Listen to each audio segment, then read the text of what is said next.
Well, the final Dead & Company tour has begun, and I think it's only right that we take a look at John Mayer's pedalboard for this final stint with at least this incarnation of the band. I definitely can see John doing something Grateful Dead inspired going forward, but at least for Dead & Company, this is the final tour. So I'm going to throw up some of these awesome shots we have of John's board on your screen, and we're going to break them all down together here, all of the pedals. The board is extremely similar to the one that John used during the 2022 Dead & Company shows, but we're going to break it all down together anyways here. I'm just looking at the exact same shots on my screen that you guys are. So what we're going to do is we're going to take a look at the pedals starting from the very first row, right to left if you're John looking down at the pedal board, then going to the middle row, and then the final row. Maybe I'll take a crack at some sort of signal chain near the end of the video, but it's impossible to say for certain what the exact signal chain on this pedal board is. So let's begin here. So the very first pedal on this absolute spaceship of a board, because John clearly wants to be able to cover every single sound and any sound that he might need for at least these past two tours with Dead & Company. We have an Ernie Ball volume pedal junior. Then we move on to an exotic XW1. This has clearly been John Mayer's favorite wah pedal of choice for quite a while now. We've seen him use it for a few years.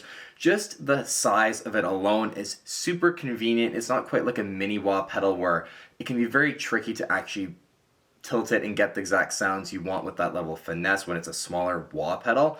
But the size of the exotic is absolutely perfect, and the tweakability of it too is fantastic. If you haven't tried out that wah pedal and are looking for one, I can't recommend it enough. It's the last one you will ever need. Then we have a TC Electronics Polytune 3 on his pedal board. Just always been his electric tuner of choice ever since this version of the Polytune has come out. Then moving on, we have an Ibanez TS10. Of course, no John Mayer pedalboard is complete without a tube screamer on it. Next up, we have an exotic Super Clean pedal. We know that it's a Super Clean because it's the only one from Exotic that fits this exact form factor where it doesn't actually have a larger central knob on it. It's got that small little one on it with the white bordering. It's the only one that Exotic makes that actually fits this exact form factor, so that's how we know that it's an Exotic Super Clean buffer. Now, up next is a really interesting pedal that we've seen John use with Dead & Company for the past couple of years.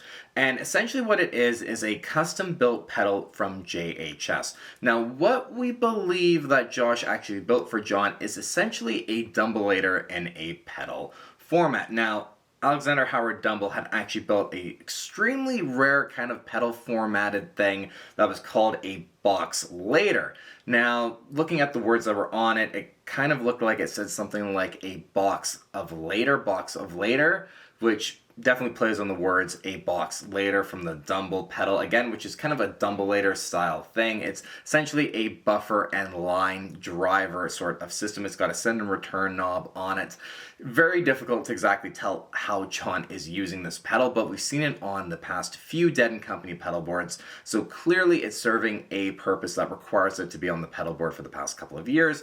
Again, very difficult to tell how it is used and exactly what it is, but that is the prevailing theory, which I do believe is accurate just based on that evidence and the exact form factor of it. So moving on from that JHS box of later, we have another JHS pedal, and it is the Prestige Boost. It's really kind of interesting to see John, at least on this pedal board, utilizing 3 different clean boost style pedals on it. He's used up to 3 katanas on a pedal board before, however, 3 different clean boost pedals on one pedal board, all obviously set for different things and different levels of boost, but kind of cool that he's got that many on this Dead & Company pedal board. Now, after the Prestige, we have one of my favorite overdrives that John has ever used, and it is the Mesa Boogie Flux 5.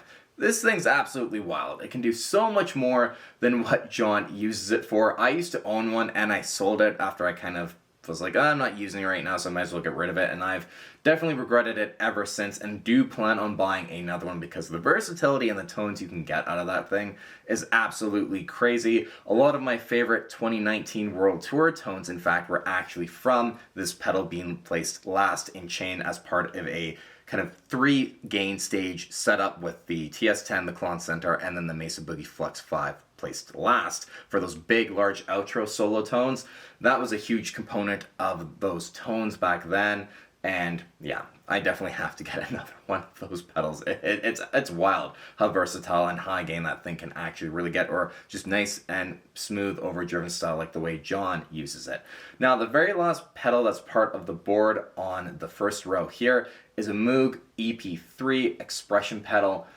Very difficult to tell exactly what that controls. There's one kind of theory from the last tour as well that it controlled the trem off of the Strymon Flint, which we'll touch on in a little bit, but that's one theory that's been going around, that that's how John is using it, just based off of some footage from some of the different Dead & Company shows. All right, now we're going to take a look at the middle row of John's pedal board, and the very first pedal is an Origin Effects slide rig. This is one of John's kind of go-to compressor pedals, and a question I get asked a lot is actually, how does John Mayer use compressors? And in reality, compression isn't a huge part of John's tone in terms of a pedal, at least. The way he sets up something like the slide rig is more of a cleanish boost sort of thing than just an all-out compression kind of effect, more or less. With Dead & Company, it's a little bit trickier to tell exactly how that's being used, and maybe he's compressing his sound a little bit extra when it comes to Dead & Company, but at least on his own solo tour for his own act, he uses it more of kind of like a clean boost thing rather than just straight on compression for that sort of sound. Moving on from the slide rig, we have the Electro Harmonix Qtron Plus. Again, kind of a staple on John's board at this point for those really awesome tones out of that thing. Then next we have a way huge Aquaplus. This is a Mark II Aquaplus, and you can tell based off of a few different factors, the easiest one being the battery compartment on the very front of the pedal, indicating that this is a Mark II, one of the Dunlop reissues. Next up, we have the Keeley Katana Clean Boost version 1. Again, just another staple on John's pedal board for clean boost. As far as clean boosts go, the Keeley Katana is the one that he uses the most often. But sometimes you'll see something like a JHS Prestige or an Exotic Super Clean kind of sneak in there. And then the very last pedal on the middle row is a Klon Centaur. No, it's not a Seritone Centura. Yes, it's black. It's just a Klon. Trust me on this. It's just a Klon Centaur. It's nothing fancy underneath. It's just in a black enclosure that's been painted or remade. Zach from Mythos has talked about how John's had his Klon rehoused based off of it breaking, and then he just wanted it done in a black enclosure. And then there's been actual shots of his Klon 2 rig. Actually, you can just tell that it's been kind of painted. Something's been applied to it kind of crudely, if I'm being honest. I'll throw up one of the shots on your guys' screen, but yeah, it's a Klon Centaur. It's not a Seritone Centura or anything like that, so yeah. Anyways, let's no debate in the comments here, you guys, on what that is, because trust me, it's a Klon. Centaur. I keep calling it a Klon, and I always chuckle at the memes that Josh Scott makes where he says, people, it's a Centaur. The pedal isn't called a Klon. Klon is the brand. Klon makes the KTR as well, but they're both Klons, but they're also different pedals. The KTR and the Centaur are two different pedals. So the Centaur being the very last pedal on that middle row there. I'm trying to actually call it by the correct naming there. So now we have the final back row on the pedal board, and we start off with the 29 pedals Una, and in this one shot here, it definitely is actually on. You can see the LED is lit up. Now, I'm not sure if John uses it as an always on sort of tone enhancement thing, or if he activates it for different times, different parts of songs, or for different songs. Again, it's another thing that's impossible to tell, but from some of these shots here, you can see that it is actually on. Maybe this time around it's always on. If I can get more shots from different parts of the night, I can definitely fill you guys in at a later date, maybe to more theories of how he uses it, but clearly he's using it in this one shot here. Up next, we have a Source Audio Programmable EQ. This is the very original one. It's not the EP2. You can tell just based off of the coloring and overall design of the enclosure, as well as the knob on there. I know it's very hard to tell, but trust me, that's an EP original, not an EP2. Next up, we have a Boss OC3, based on every shot we've seen of John whenever he does bring out this pedal, which actually has been a bit of a staple on his board the past couple of years as well. We've seen it quite frequently. However, at least again in his solo career, it's not heavily used and more kind of nice to have if the mood strikes him to use it as a fun octave effect. But this right here is an OC3. We have not actually seen him upgrade to the OC5 yet. He probably just doesn't feel a need to upgrade to the newer version from Boss, and he's just sticking with what he knows and what he likes, being the OC3. Now, the very next pedal here is a little bit of an interesting one. It's something new that we've never seen John use before. It's a JHS Series 3 pedal. Now, it does have a switch on it on the right side underneath the rightmost knob. Now, this could be a few different pedals of the 3 Series line. We cannot say for 100% certainty what this pedal actually is. But if we take a look at John's Dead & Company boards throughout the years, and I'll throw up some different images for you guys, and even the one from last year, there has always been some sort of phaser within John's rig, usually just a phase 90. And this 3 Series pedal actually just sits right where that phase 90 sat. So I just think it's a JHS 3 Series phaser. That's what I think John's actually using here. Of course, Josh Scott's take on phaser. It's one of his more affordable pedals, being the 3 Series line. However, it just makes the most sense to assume that that's what we're seeing there, because phase has always been a component of the Dead & Company tones that John has gone for pretty much since day one. Very early on, John has started to adopt a phase pedal of some sorts, again, mainly being the phase 90. So that's what I believe that is there, but we cannot say for certain. Now, the very next pedal is a favorite from a lot of Mayor fans, and it is the Boss CE2. Again, this one being just one of those blacked out Boss CE2s that John has, probably being the exact same one he actually used during the Sawbrock tour and everything. We've seen him use an unblacked out Boss CE2 actually kind of recently as well. Of course, he has multiples of them, but this is just kind of his main touring one at this point.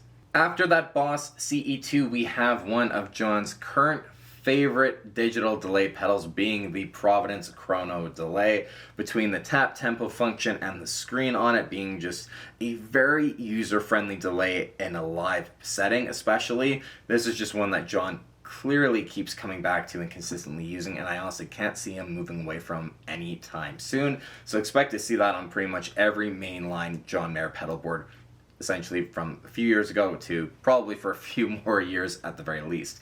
Then our second last pedal on this back row is one I mentioned earlier, being the Strymon Flint, another staple for Mayer sounds, especially, during his solo career, being the Flint for the trem, side for gravity, the harmonic tremolo. But this, again, just based on some footage we've seen from last year, it looked like it might be controlling that trem speed on it, but we can't say for absolute certainty. Again, just the pedals on this board that have the ability to have an expression pedal on it.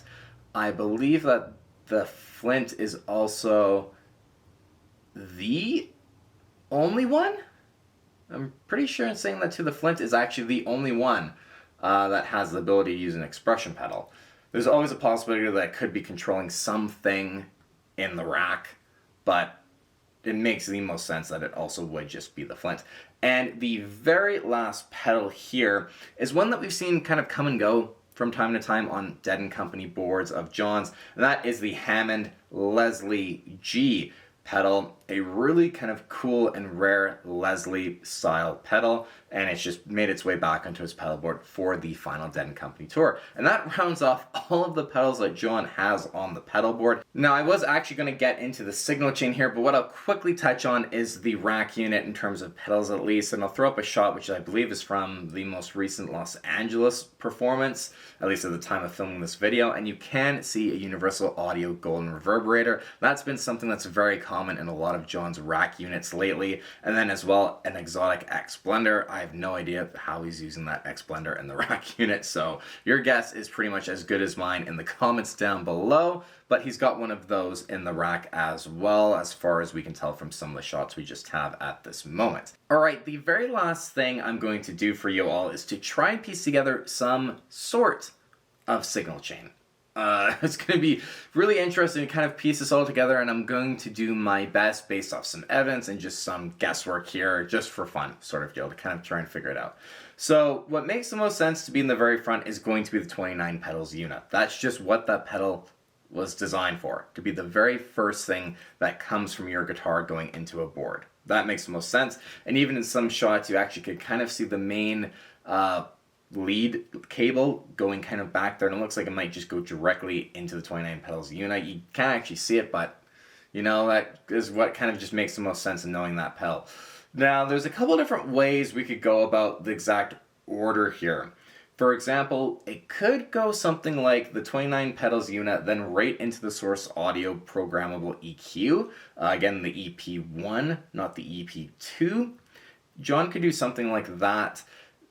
Possibly go then into the Boss OC3. I'm just looking here and it kind of looks like the patch cable goes from the source audio EQ into the Boss OC3. So I think that those two are definitely going to be in series based off kind of what I can see there. And it's hard the way YouTube will compress some of the images and stuff like that too on your screen. But from what I'm seeing, that's what looks like is going on here. From that point, we could go down to the Ernie Ball Volume Pedal Jr., into the Exotic XW1, then into the Polytune. From there, we could go to the slide rig. Now, the slide rig's kind of been placed around this position in John's boards before, obviously very early on in the chain. It's possible this pedal could be placed before, for example, the volume pedal and the wah pedal, or the Polytune even. Somewhere around there is where you're going to find the slide rig. Now, from that point, I believe the signal chain will probably go something like the Ibanez TS10, the Exotic Super Clean, and then the JHS box of later. Now, in terms of the Qtron can really fit in between drives, post or pre-drive as well. So it's kind of hard to say exactly where the Qtron fits in here, but I'm assuming it might fit between some of these overdrives in one of those positions. That's kind of where John has been using it mostly. Again, it could be before the drives, for example, or after. Very difficult to tell here. One other thing as far as the Qtron Plus is concerned, it actually looks like there is something within the effects loop of the Qtron. And what John normally does is he'll throw the Keeley Katana or a Keeley Katana in the loop of the Qtron Plus. So maybe that's what that Keeley Katana between the Klon and the Aquapus is actually doing. That is there for the Qtron Plus in order to boost the signal when John is using the Qtron. It's something we've seen him do before. And a part of me is kind of thinking that that's what's going on because he has the Super Clean, the JHS Prestige, and then the Keeley Katana. He doesn't really need 3 clean boosts all in some sort of series. Again, though, having a more final boost and a pre-drive boost definitely makes sense, or in different places for whatever reason. But kind of looking like there might be another cable going into the Qtron, and I believe on the past board of this version as well from 2022, there was something in the effects loop of the Qtron, so it might very well be that Keeley Katana. Now that said as well about the Qtron and the Keeley Katana, we also have that JHS box of later, which does have an effects loop built into it as well, which does appear to be being used also. So is there some sort of modulation pedal in there? I think that could be likely as well. Something like the CE2 or the phaser, perhaps, although signal chain placement wise, that'd be a bit interesting to see it placed there. If my memory serves me correctly, I believe what we had seen happen before, and if you guys remember better than I do, please correct me in the comments. But what I remember seeing in some footage before of an older Dead & Company show, I think last year maybe, or a couple years ago at least, is John actually stepping on the box of later and a phase sound occurring, which would indicate that that JHS 3 series, if that is in fact a phaser, potentially being in the box of later's effects loop. I'm pretty confident that's what was going on at some point, at least with John's Dead & Company pedal board, so that could be what we're seeing here as well. So that, let's just say that JHS 3 series phaser fitting inside the box of later. Again, I could be totally wrong on that, but You guys know I have a pretty good memory for this stuff, and I'm pretty sure that's what's happening. But everything else, I believe, as far as that first row is concerned, is going to be in series with the Prestige. Then, oh, sorry, no, not in line, actually, because I would believe that the Klon would probably be placed before the Mesa Flux 5. However, just with the dual foot switches and everything, maybe it just is easier to have that pedal on the front row. So maybe JHS Prestige, Klon Centaur, then Mesa Boogie Flux 5 is maybe what I'd suggest is actually going on there.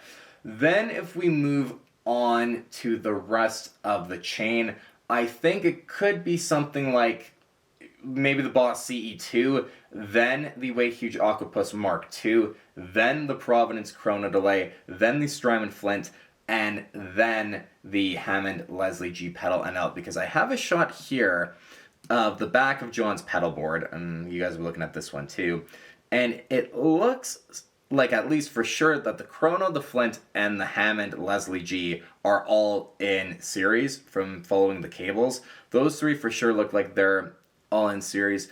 It's kind of difficult to tell what's going on with the 3 series and the CE2, just the way the angles look, and they're not like the actual like input and output jacks aren't on the back of the pedal, they're on the side, so we can't say for certainty, but that could be something that's going on there. With the Sobrock pedal board, I kind of had theorized that there was everything wasn't placed exactly in series. There was some switching going around with the cables and actually the runs of the cables between the third and the middle row especially, and that's very possible that's what's going on here. It's possible that after the drives and everything, you go to the Way Huge Octopus Mark II, then to the CE2, then the Chrono, Flint, Hammond out.